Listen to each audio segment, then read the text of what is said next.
Are the most corrupt public servants in South Africa? Well, that's according to a report by Corruption Watch released earlier this week. Yesterday, we spoke to the author of that report, Meliswe Ngqala. We also got some reaction from the police's Vish Naidu.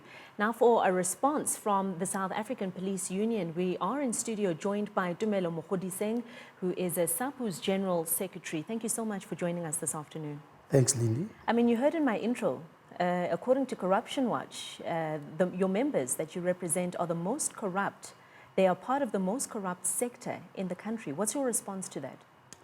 Thanks. As an organization, we like to strongly condemn the untested report which was produced by Corruption Watch. We are worried to say what method was used to measure all the allegations they are making against the police sector. Reports like this are demoralizing committed members there who are serving the communities. Look, the police are trying their best to make sure their communities are safe. We can't afford that reports like this, which are not tested, should be produced. Corruption Watch could have came to organized labor as we are working with members, and we are the ones who are defending these cases when members are charged, to come and confirm whether these cases are true or not. I can confirm that 99.9% of those cases don't stand in departmental case, even criminal case. It just lies. It's unfortunate that police officers are working with criminals. So in this country, it's so nice that criminals are easy to lie about the members.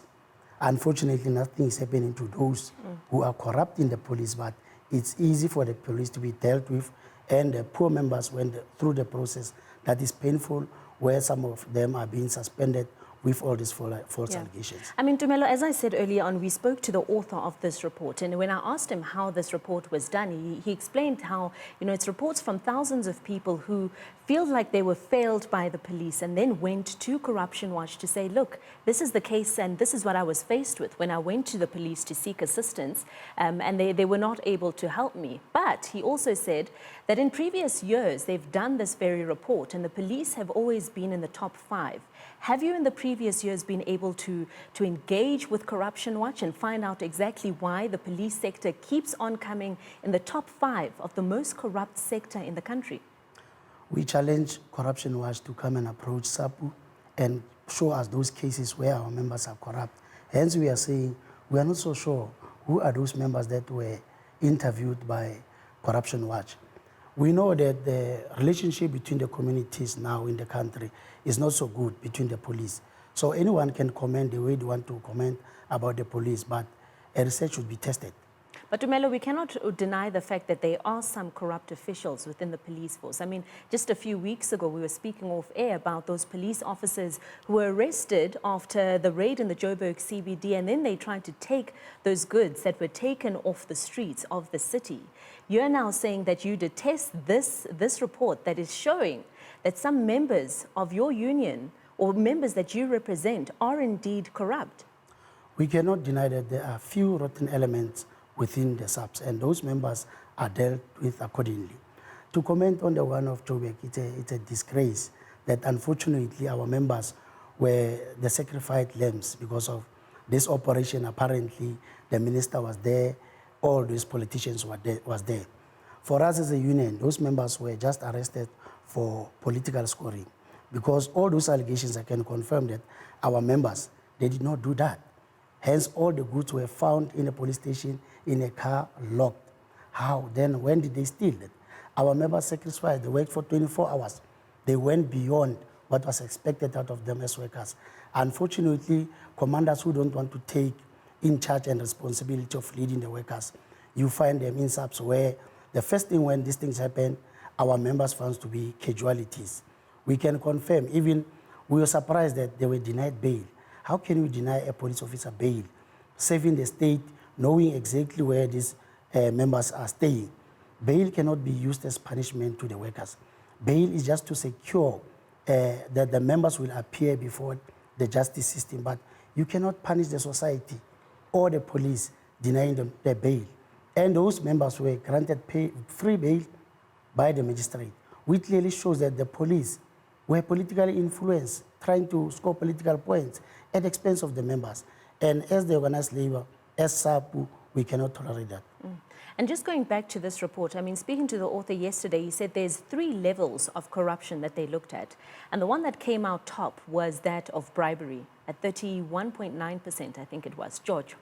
Okay. I mean, in the previous years, and I mean, even now, we know that the issue of bribery is huge amongst law enforcement. Are you aware that there are police officers who are taking bribes and need to be dealt with? And how are they being dealt with in the ranks? You see, the challenge in our country is it's easy for a community member or society to can lie about a police officer that I've bribed you. The processes of proving that at ultimate result, you find that all these allegations were lies. And as the organization, we are calling on the NPA to do something about those who corrupt and those who are corrupted. As much as we acknowledge that there are some few elements of rotten elements, but it means the society, the police are not corrupting themselves. What are we doing as the NPA to make sure that those who are corrupting the police are dealt with accordingly, so that we must deal with corruption once and for all in our country? Not to always put the blame on the members that we know as SAPU that 99% of this case is lies. All right. Well, just before we let you go, I'd also like to just get your thoughts on, you know, the recent increase in police killings that we've been seeing. What's your take on that? It's so sad that the politicians, they don't care about the lives of the police. And the police, they woke up to go and protect the citizens of this country. You attack a police, you are attacking the state. We want to see, especially the president of this country, coming out strong there, protecting the police. The police officer, when they woke up and go to work, they are there to protect the citizens. It's high time the citizens of this country acknowledge that the police are there to protect them. You cannot kill the police officer and the country just keep quiet. It's very disturbing. We are calling on the president of this country that whoever kills the police officer, that matter should be treated as a treason. Those who are found to be guilty, they must not even qualify for parole.